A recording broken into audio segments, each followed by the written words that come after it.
श्रीमद् अष्टावक्र गीता यथारूप। हिंदी अनुवाद।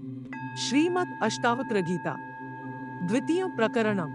अहो निरंजना शांतो बोधोह प्रकृतेः परा एतावन्तमहं कालं मोहनैव विडम्बिता। अहो अहम निरंजना शांता प्रकृतेः परा बोधः अस्मि अहम एतावन्तं कालं मोहन विडम्बितः एव। श्री गुरु के वचनरूपी अमृत पान कर तिससे आत्मा का अनुभव हुआ। इस कारण शिष्य अपने गुरु के प्रति आत्मानुभव कहता है कि हे गुरु, बड़ा आश्चर्य दिखने में आता है कि मैं तो निरंजन हूँ तथा सर्वोपाधिरहित हूँ, शांत अर्थात सर्वविकार रहित हूँ तथा प्रकृति से परे अर्थात माया के अंधकार से रहित हूँ। अहो, आज दिन पर्यंत गुरु की कृपा नहीं थी, इस कारण बहुत मोह था और देह आत्मा का विवेक नहीं था, तिससे दुहक ही था। अब आज सद्गुरु को कृपा हुई सो परम आनंद को प्राप्त हुआ हूँ। यथा प्रकाशामय को देहमेनं तथा जगत अतोमम जगत सर्वमथवा न च किंचन। यथा अहम एक एव जगत प्रकाशामि तथा एनम देहम प्रकाशामि आथा सर्वम जगत मम अथवा च किंचन न। ऊपर के श्लोक में शिष्य ने अपना मोह गुरु के पास वर्णन किया। अब गुरु को कृपा से देह आत्मा का विवेक प्राप्त हुआ, तहाँ समाधान करता है कि हे गुरु, मैं जिस प्रकार स्थूल शरीर को प्रकाश करता हूँ तिस ही प्रकार जगत को भी प्रकाश करता हूँ। तिस कारण देह जड़ है, तिस ही प्रकार जगत भी जड़ है। यहाँ शंका होती है कि शरीर जड़ और आत्मा चैतन्य है, इन दोनों का संबंध किस प्रकार होता है। इसका समाधान करते हैं कि भ्रांति से देह के विषय में ममत्व माना है, यह अज्ञान कल्पित है। देह को आदि लेकर बंधा जगत दृश्य जगत पदार्थ है, इस कारण मेरे विषय में कल्पित है। फिर यदि सत्य विचार करे तो देहादिक जगत है ही नहीं। जगत की उत्पत्ति और प्रलय यह दोनों अज्ञान कल्पित है, इस कारण देह से पर आत्मा शुद्ध स्वरूप है। सशरीर महो विश्वम परित्यज्य मयाधुना कुतश्चित् कौशलादेव परमात्मा विलोक्यते। अहो अधुना सशरीरम विश्वम परित्यज्य कुतश्चित् कौशलात् एव मया परमात्मा विलोक्यते। शिष्य आशंका करता है कि लिंग शरीर और कारण शरीर इन दोनों का विवेक तो हुआ ही नहीं, फिर प्रकृति से पर आत्मा किस प्रकार जाना जाएगा। तहाँ गुरु समाधान करते हैं कि लिंग शरीर, कारण शरीर तथा स्थूल शरीर सहित संपूर्ण विश्व है, तहाँ गुरु शास्त्र के उपदेश के अनुसार त्याग करके और उन गुरु शास्त्र की कृपा से चातुर्यता को प्राप्त हुआ हूँ। इस कारण परम श्रेष्ठ आत्मा जानन में आता है, अर्थात अध्यात्म वेदांत विद्या प्राप्त होती है। यथान्तो तो भिन्नास्तरंगा फेन बुद्धदा आत्मनोन तथा भिन्न विश्वमात्म विनिर्गतम। यथा तोयता तरंगा फेनवुद्धदाः भिन्नाः न तथा आत्म विनिर्गतम विश्वम आत्मना भिन्नम न। शरीर तथा जगत आत्मा से भिन्न होगा तो द्वैत भाव सिद्ध हो जाएगा। ऐसी शिष्य की शंका करने पर उसके उत्तर में दृष्टांत कहते हैं कि जिस प्रकार तरंग झाग बुलबुले जल से अलग नहीं होते हैं, परंतु उन तीनों का कारण एक जल मात्र है, इस ही प्रकार त्रिगुणात्मक जगत आत्मा से उत्पन्न हुआ है, आत्मा से भिन्न नहीं है। जिस प्रकार तरंग झाग और बुलबुलों में जल व्याप्त है, इस ही प्रकार सर्व जगत में आत्मा व्यापक है, आत्मा से भिन्न कुछ नहीं है। तंतुमात्रो वेदेव पटोयद विचारित आत्मतन मात्र में वेदंत विश्व विचारितम। यदत विचारिता पटा तंतुमात्रा एव भवेत तद्वत विचारितम इदम विश्वम आत्मतन मात्रम एव। सर्व जगत आत्मस्वरूप है, इसके निरूपण करने के अर्थ दूसरा दृष्टांत कहते हैं कि विचार दृष्टि के बिना देखे तो वस्त्र सूत्र से पृथक प्रतीत होता है, परंतु विचार दृष्टि से देखने पर वस्त्र सूत्र रूप ही है। इसी प्रकार अज्ञान दृष्टि से जगत ब्रह्मा से भिन्न प्रतीत होता है, परंतु शुद्ध विचार पूर्वक देखन से संपूर्ण जगत आत्मरूप ही है। सिद्धांत यह है कि जिस प्रकार वस्त्र में सूत्र व्यापक है, इसी प्रकार जगत में ब्रह्मा व्यापक है। यथैवेक्षुर से करिप्तातेन व्याप्तव शक्रा तथा विश्व में करिप्तमया व्याप्त निरंतरम। यथा इक्षुर से क्लिप्ता शर्करा तेन एव व्याप्ता तथा एक मयि कृप्तम विश्वम निरंतरम मया व्याप्तम। आत्मा संपूर्ण जगत में व्यापक है, इस विषय में तीसरा दृष्टांत दिखाते हैं। जिस प्रकार इक्षु पौंडा के रस के विषय में शर्करा रहती है और शर्करा के विषय में रस व्याप्त है, इसी प्रकार परमानंद रूप आत्मा के विषय में जगत अध्यस्त है। और जगत के विषय में निरंतर आत्मा व्याप्त है, इस कारण विश्व भी आनंद स्वरूप ही है। तिस करके अस्ति भाति प्रियम, इस प्रकार आत्मा सर्वत्र व्याप्त है। आत्मा ज्ञानास्गत भाति आत्म ज्ञानान भासते, रज्ज्व ज्ञानाद हे भांति तज ज्ञानाद भासते नहीं। जगत आत्मा ज्ञानात माति आत्मा ज्ञानात न भासते ही रज्ज्व ज्ञानात अहिह भाति तज ज्ञानात न भासते। शिष्य प्रश्न करता है कि हे गुरु, यदि जगत आत्मा से भिन्न नहीं है तो भिन्न प्रतीत किस प्रकार होता है? कहाँ गुरु उत्तर देते हैं कि जब आत्मज्ञान नहीं होता है तब जगत भासता है, और जब आत्मज्ञान हो जाता है तब जगत कोई वस्तु नहीं है। कहाँ दृष्टांत दिखाते हैं कि जिस प्रकार अंधकार में पड़ी हुई रज्जु अम से सर्प प्रतीत होने लगता है, और जब दीपक का प्रकाश होता है तब निश्चय हो जाता है कि यह सर्प नहीं है। प्रकाशो मिनिज रूप नातिरिक्तोस्मे हंतका यदा प्रकाशते विश्वंतदाहम भासेव ही। प्रकाशा में निजम रूपम अहम तथा अतिरिक्त न आस्मि कि यदा विश्व प्रकाशते तदा अहम भासा एव। जिसको आत्मज्ञान नहीं होता है उसको प्रकाश भी नहीं होता है, फिर जगत की प्रतीति किस प्रकार होती है? इस प्रश्न का उत्तर कहते हैं कि नित्य बोधरूप प्रकाश मेरा आत्मा का स्वाभाविक स्वरूप है, इस कारण मैं आत्मा प्रकाश से भिन्न नहीं हूँ। यहाँ शंका होती है कि आत्म चैतन्य जब जगत का प्रकाश है तो उसको अज्ञान किस प्रकार रहता है? इसका समाधान यह है कि जिस प्रकार स्वप्न में चैतन्य अविद्या की उपाधि से कल्पित विषय सुख को सत्य मानते हैं, इससे चैतन्य में किसी प्रकार का बोध नहीं होता है। आत्म चैतन्य सर्वकाल में है, परंतु गुरु के मुख से निश्चयपूर्वक समझे बिना अज्ञान की निवृत्ति नहीं होती है, और आत्मा सत्य है, यह वार्ता वेदादि शास्त्र सम्मत है। अर्थात जगत को आत्मा प्रकाश करता है, यह सिद्धांत है। अहो विकल्पिता विश्वमज्ञानान्मयी भासते रूप्यम शुक्तो फणि रज्जो वारी सूर्यक्रे था। अहो यथा शुक्तो रूप्यम रजो फणि सूर्यक्रे वारी तथा अज्ञानात विकल्पितम विश्वम मयि भासते। शिष्य विचार करता है कि मैं स्वप्रकाश हूँ तथापि अज्ञान से मेरे विषय विश्व भासता है, यह बड़ा ही आश्चर्य है। इसका दृष्टांत के द्वारा समाधान करते हैं कि जिस प्रकार भ्रांति से सीपी में रजत की प्रतीति होती है, जिस प्रकार रज्जु में सर्प की प्रतीति होती है, तथा जिस प्रकार सूर्य की किरणों में जल की प्रतीति होती है, इसी प्रकार अज्ञान से कल्पित विश्व मेरे विषय भासता है। मत्तो विनिर्गतम विश्वण मय्येव लयमेशति मृदि कुंभोजले बीचिकन के कटकन यथा। इदम विश्वण मत्तः विनिर्गतम मयि एव लयम ऐशति यथा कुंभ मृदि वीचियः जले कटकम कनके। शिष्य आशंका करता है कि सांख्य शास्त्र वालों के मतानुसार तो जगत माया का विकार है, इस कारण जगत मायास्कार से उत्पन्न होता है और अंत में माया के विही लीन हो जाता है, और आत्मा सगार से उत्पन्न नहीं होता है। इस शंका का गुरु समाधान करते हैं कि यह माया से जगत आत्मा के सकाश से उत्पन्न हुआ है और अंत में माया के विष ही लीन होगा। तहाँ दृष्टांत देते हैं कि जिस प्रकार घट मृत्तिका में से उत्पन्न होता है और अंत में मृत्तिका के विष ही लीन हो जाता है, और जिस प्रकार तरंग जल में से उत्पन्न होते हैं और अंत में जल के विही लीन हो जाते हैं, तथा जिस प्रकार कटक कुंडलादि सुवर्ण में से उत्पन्न होते हैं और सुवर्ण में ही अंत में लीन हो जाते हैं, इसी प्रकार माया से जगत आत्मा के सकाश से उत्पन्न होता है और अंत में माया के विही लीन हो जाता है।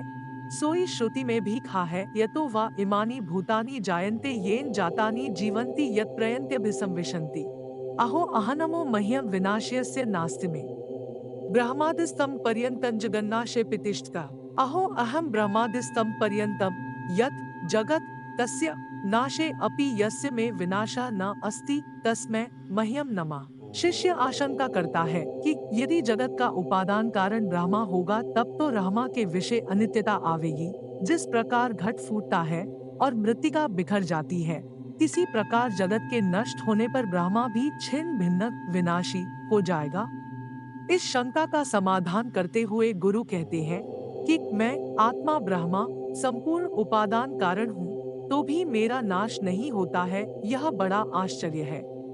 सुवर्ण कटक और कुंडल का उपादान कारण होता है और कस कुंडल के टूटने पर सुवर्ण विकार को प्राप्त होता है, परंतु मैं तो जगत का विवर्ताविष्ठान हूँ, अर्थात जिस प्रकार रज्जु में सर्प की भ्रांति होने पर सर्प विवर्त कहाता है और रज्जु अधिष्ठान कहाता, तिसी प्रकार जगत मेरे आत्मा के विषय प्रतीति मात्र है।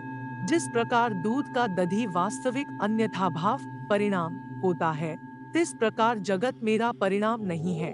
मैं संपूर्ण जगत का कारण और अविनाशी हूँ, इस कारण मैं अपने स्वरूप आत्मा को नमस्कार करता हूँ। प्रलय काल में ब्रह्मा से लेकर तृण संपूर्ण जगत नाश को प्राप्त हो जाता है, परंतु मेरा आत्मा का नाश नहीं होता है।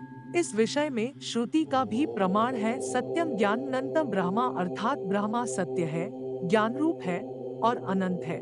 अहो अहनमो महे में कोहन देहवान प्याव चिन्ह गंता नागंता व्याप्य विश्वम स्थिता। अहो अहम तस्मै मह्यम नमः।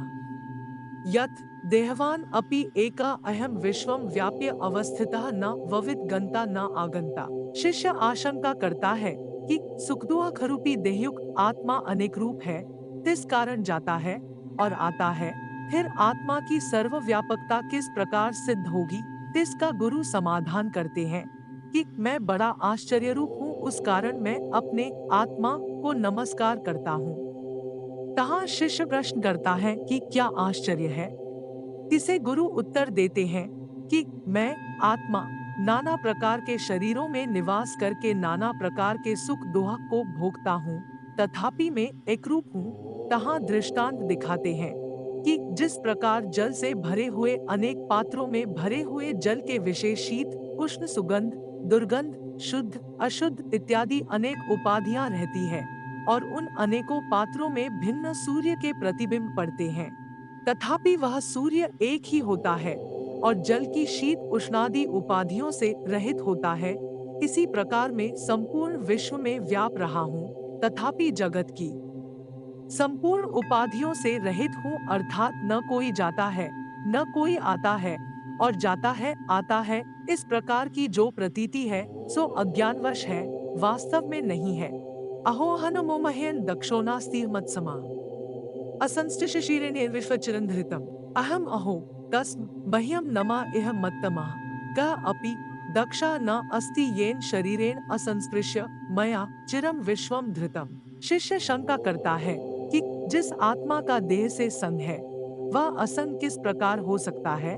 तिसका गुरु समाधान करते हैं कि मैं आश्चर्य रूप हूँ, इस कारण मेरे अर्थ नमस्कार है, क्योंकि इस जगत में मेरी समान कोई चतुर नहीं है।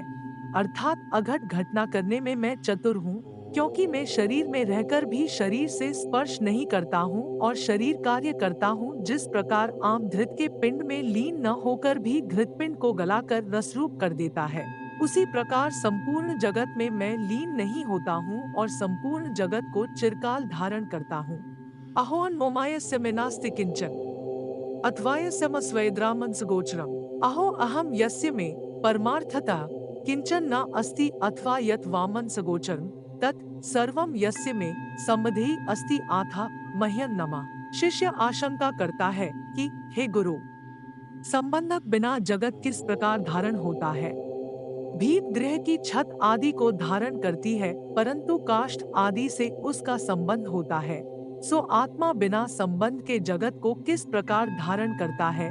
इसका गुरु समाधान करते हैं कि अहो मैं बड़ा आश्चर्य रूप हूँ, इस कारण अपने स्वरूप को नमस्कार करूँ हूँ। आश्चर्य रूपता दिखाते हैं कि परमार्थ दृष्टि से तो मेरा किसी से संबंध नहीं है और विचार दृष्टि से देखो तो मुझसे भिन्न भी कोई नहीं है, और यदि सांसारिक दृष्टि से देखो तो जो कुछ मन वाणी से विचारा जाता है वह सब मेरा संबंधी है, परंतु वह मिथ्या संबंध है।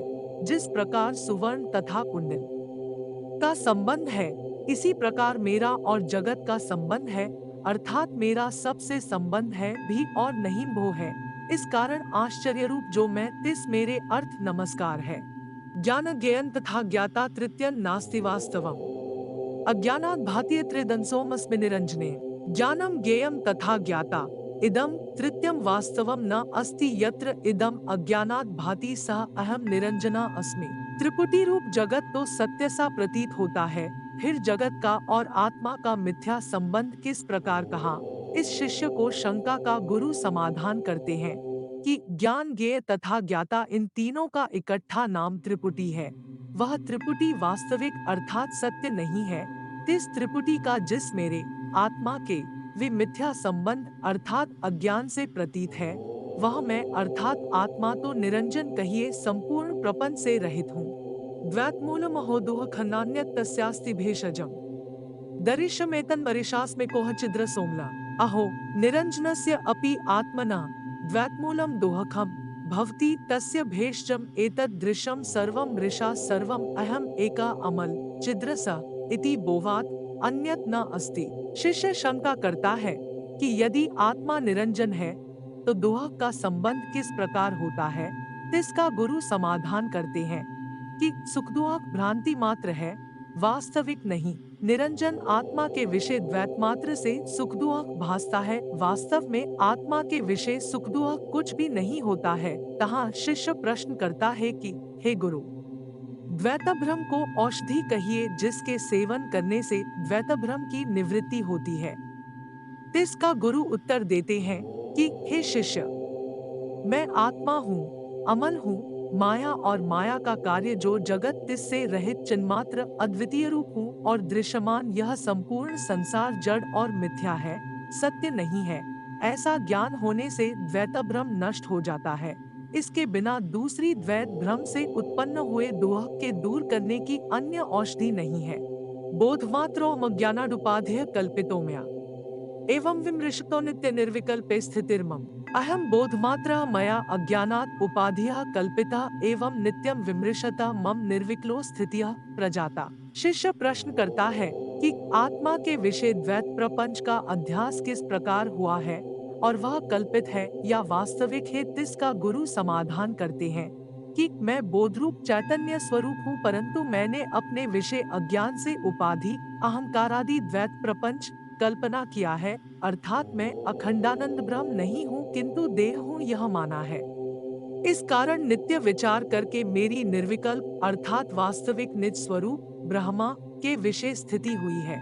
न मे बंधोस्ति मोक्षा व भ्रांति हशांता निराश्रया अहो मयि स्थितं विश्वं वस्तुतो न मयि स्थितं मे बंधः व मोक्षा न अस्ति अहो मयि स्थितम् अपि विश्वं वस्तुतः मयि न स्थितम् इति विचारता अपि निराश्रया भ्रांतियः एव शांता। शिष्य शंका करता है कि हे गुरु, यदि केवल विचार करने ही से मुक्ति होती है तब तो मुक्ति का विनाश होना चाहिए, क्योंकि जब विचार नष्ट होता है तब मुक्ति का भी नाश होना चाहिए। और यदि कहो कि विचार के बिना ही मुक्ति हो जाती है तब तो गुरु और शास्त्र के उपदेश को प्राप्त न होने वाले पुरुषों की भी मुक्ति होना चाहिए।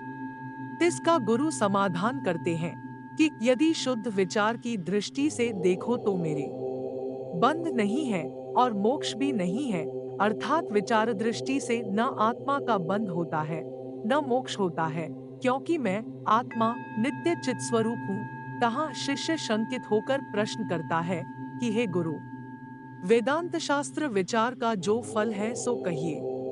तहाँ गुरु कहते हैं कि भ्रांति की निवृत्ति ही वेदांत शास्त्र के विचार का फल है, क्योंकि बड़ा आश्चर्य है जो मेरे विषय स्थित भी जगत वास्तव में मेरे विषय स्थित नहीं है। इस प्रकार विचार करने पर भी भ्रांति मात्र ही नष्ट हुई, परमानंद की प्राप्ति नहीं हुई। इससे प्रतीत होता है कि भ्रांति की निवृत्ति ही शास्त्र विचार का फल है। था शिष्य कहता है कि हे गुरु, भ्रांति कैसी थी जो विचार करने पर तुरंत ही नष्ट हो गई। इसका गुरु उत्तर देते हैं कि भ्रांति निराश्रय अर्थात अज्ञान रूप थी, सो विचार से नष्ट हो गई। स शरीर मिदम विश्वम न किंचिदिति निश्चितम शुद्ध चिन्मात्र आत्मा च तत्कस्मिकल्पनाधुना इदम शरीरम विश्वं किंचित न इति निश्चितम आत्मा व शुद्ध चिन्मात्र तत् अधुना कल्पना कस्मिन स्यात्। शिष्य शंका करता है कि उस मुक्त पुरुष के भी प्रपंच का उदय होना चाहिए, क्योंकि रज्जु होती है तो उसमें कभी अंधकार के विषय सर्प की भ्रांति हो ही जाती है। इसी प्रकार अधिष्ठान जो ब्रह्मा है इसके विषय द्वैत प्रपंच की कल्पना हो जाती है। इस शंका का गुरु समाधान करते हैं कि यह शरीर सहित संपूर्ण जगत जो प्रतीत होता है सो कुछ नहीं है, अर्थात न सत है असत है, क्योंकि सब ब्रह्म रूप है। सोई श्रुति में भी कहा है, नेह नानास्ति किंचन, अर्थात यह संपूर्ण नगद ब्रह्मरूप नगद ही है। आत्मा शुद्ध अर्थात मायारूपी मल रहित और चित स्वरूप है। इस कारण किस अधिष्ठान में विश्व की कल्पना होती है। शरीरन स्वर्गनर को बंधमोक्षोभ्यंत था, कल्पना मात्र में व्यत किमे का चिदात्मना। शरीरम स्वर्गनर को बंधमोक्षो तथा भयम एतत् कल्पना मात्र में चिदात्मना में एतैह किम कार्यम। शिष्य शंका करता है कि हे गुरु, यदि संपूर्ण प्रपंच मिथ्या है, तब तो रावणादि वर्ण और मनुष्यादि जाति भी अवास्तविक होंगे और वर्ण जाति के अर्थ प्रवृत्त होने वाले विधिनिषेध शास्त्र भी अवास्तविक होंगे, और विधिनिषेध शास्त्रों के विषय वर्णन किए हुए स्वर्ग नरक तथा स्वर्ग के विषय प्रीति और नरक का भय भी अवास्तविक हो जाएंगे, और शास्त्रों के विषय वर्णन किए हुए बंध मोक्ष भी अवास्तविक अर्थात मिथ्या हो जाएंगे। इसका गुरु समाधान करते हैं कि हे शिष्य, तेने जो शंका की सो शरीर, स्वर्ग, स्वर्गनर्क, बंध, मोक्ष तथा भय आदि संपूर्ण मिथ्या है। तीन शरीर आदि के साथ सच्चिदानंद स्वरूप जो में तिस मेरा कोई कार्य नहीं है, क्योंकि संपूर्ण विधि निषेध रूप कार्य अज्ञानी पुरुष के होते हैं, ब्रह्म अज्ञानी के नहीं। अहो जनसमूहे पी न द्वैतम पश्यतो मम अरण्य संवरितं कर्तिक्रवाण्य है। अहो न दैतम पश्यता मम जनसमूहे अपि अरण्यम इव संवृत्तम अहम कर रतिम करवाणी। अब इस प्रकार वर्णन करते हैं कि जिस प्रकार स्वर्ग नरक आदि को अवास्तविक वर्णन किया, इसी प्रकार यह लोक भी अवास्तविक है। इस कारण इस लोक में मेरी प्रीति नहीं होती है। बड़े आश्चर्य की वार्ता है कि मैं जनपतमु में निवास करता हूँ, परंतु मेरे मन को वह जनसमूह अरण्य सा प्रतीत होता है। सो मैं इस अवास्तविक कहिए मिथ्याभूत संसार के विषय क्या प्रीति करूं। नाहन देहो न मेरे हो जीवो ना मैं ही चित अयमेव हि में बंधा सिद्या जीवितेष्टः। अहम देहा न में देहा न अहम जीवा न ही अहम चित में अयम एव ही बंधा या जीविते स्पृहा आसी। शिष्य शंका करता है कि हे गुरु, पुरुष शरीर के विषय मैं हूँ, मेरा है इत्यादि व्यवहार करके प्रीति करता है। इस कारण शरीर के विषय तो स्पृहा करनी ही होगी। इसका समाधान करते हैं कि देह मैं नहीं हूँ, क्योंकि देह जड़ है, और देह मेरा नहीं है, क्योंकि मैं तो असंग हूँ, और जीव जो अहंकार सो मैं नहीं। तहाँ शंका होती है कि तू कौन है। इसके उत्तर में कहते हैं कि मैं तो चैतन्य स्वरूप ब्रह्मा हूँ। तहाँ शंका होती है कि यदि आत्मा चैतन्य स्वरूप है, देहादि रूप जड़ नहीं है, तो फिर ज्ञानी पुरुषों की भी जीवन में इच्छा क्यों होती है। इसका समाधान करते हैं कि यह जीवने की जो इच्छा है सो ही बंधन है, दूसरा बंधन नहीं है। क्योंकि पुरुष जीवन के निमित्त हो सुवर्ण को चोरी आदि अनेक प्रकार के अनर्थ करके कर्मानुसार संसार बंधन में बंधता है, और सच्चिदानंद स्वरूप आत्मा के वास्तविक स्वरूप का ज्ञान होने पर पुरुष की जीवन में स्पृहा नहीं रहती है। अहो भुवन कल्लोलय विचित्र समुत्थितम मयि अनंतम हाम बोधो चित्तवाते स्मुद्यते। अहो अनंतम हाम बोधो मयि चित्तवाते समुद्यते विचित्रा भुवन कल्लोलय द्राक्समुत्थितम। जब पुरुष को सबके अधिष्ठान रूप आत्मस्वरूप का ज्ञान होता है, तब कहता है कि अहो, बड़े आश्चर्य की वार्ता है कि मैं चैतन्य समुद्र स्वरूप हूँ, और मेरे विषय चित्तरूपी वायु के योग से नाना प्रकार के ब्रह्मांड रूपी तरंग उत्पन्न होते हैं। अर्थात जिस प्रकार जल से तरंग भिन्न नहीं होते हैं, इसी प्रकार ब्रह्मांड मुझसे भिन्न नहीं है। मयि अनंतम हाम बोधि चित्तवाते प्रशाम्यति अभाग्या जीववणि जोस्गत पोतोष्णश्वरा। अनंतम हाम बोधो मशी चित्तवाते प्रशाम्यति सती जीववणि जा अभाग्यात जगत पोता विनश्वरा भवती। अब प्रारब्ध कर्मों के नाश की अवस्था दिखाते हैं कि मैं सर्वव्यापक चैतन्य स्वरूप समुद्र हूँ। तिस मेरे विषय चित्तवायु के अर्थात संकल्प विकल्पात्मक मनरूप वायु के शांत होने पर, अर्थात संकल्पादिरहित होने पर जीवात्मारूप व्यापारी के अभाग्य कहिए प्रारब्ध के नाशरूप विपरीत पवन से जगत समुद्र के विषय लगा हुआ शरीर आदिरूप नौका का समूह विनाशवान होता है। मयि अनंतम हाम बोधावाश्चर्य जीव विच्या उद्यन्ति घ्नन्ति खेलन्ति प्रविशन्ति स्वभावतः। आश्चर्यम यत् अनंतमहां बोधो मयि जीव बीचयः स्वभावतः उद्यन्ति प्रन्ति खलन्ति प्रविशन्ति। अब संपूर्ण प्रपंच को मिथ्या जानकर कहते हैं कि आश्चर्य है कि निष्क्रिय निर्विकार मुझ चैतन्य समुद्र के विषय अविद्या काम कर्मरूप स्वभाव से जीवरूपी तरंग उत्पन्न होते हैं और परस्पर शत्रु भाव से ताड़न करते हैं और कोई मित्र भाव से परस्पर क्रीड़ा करते हैं और अविद्याकाम कर्म के नाश होने पर मेरे विलीन हो जाते हैं, अर्थात जीवरूपी तरंग अविद्या बंधन से उत्पन्न होते हैं। वास्तव में चिद्रूप है। जिस प्रकार घटाकाश महाकाश में लीन हो जाता है, इस प्रकार मेरे विषय संपूर्ण जीव लीन हो जाते हैं, वही ज्ञान है। इति श्रीमदष्टावक्रमुनिविरचितायां ब्रह्म विद्यायां सान्वय भाषाटीक्या सहितं शिष्यणोक्तमात्मानुभवोल्लास पंचविंशतिका नाम द्वितीयं प्रकरणं समाप्तम्। यह श्रीमद् अष्टवक्र द्वारा रचित ब्रह्म विद्या का दूसरा अध्याय है, जिसमें समवय भाषा पर भाष्य है, जिसका शीर्षक आत्मनुभावोल्लस पंचविंशतिकम है, जो शिष्य द्वारा बोला गया है।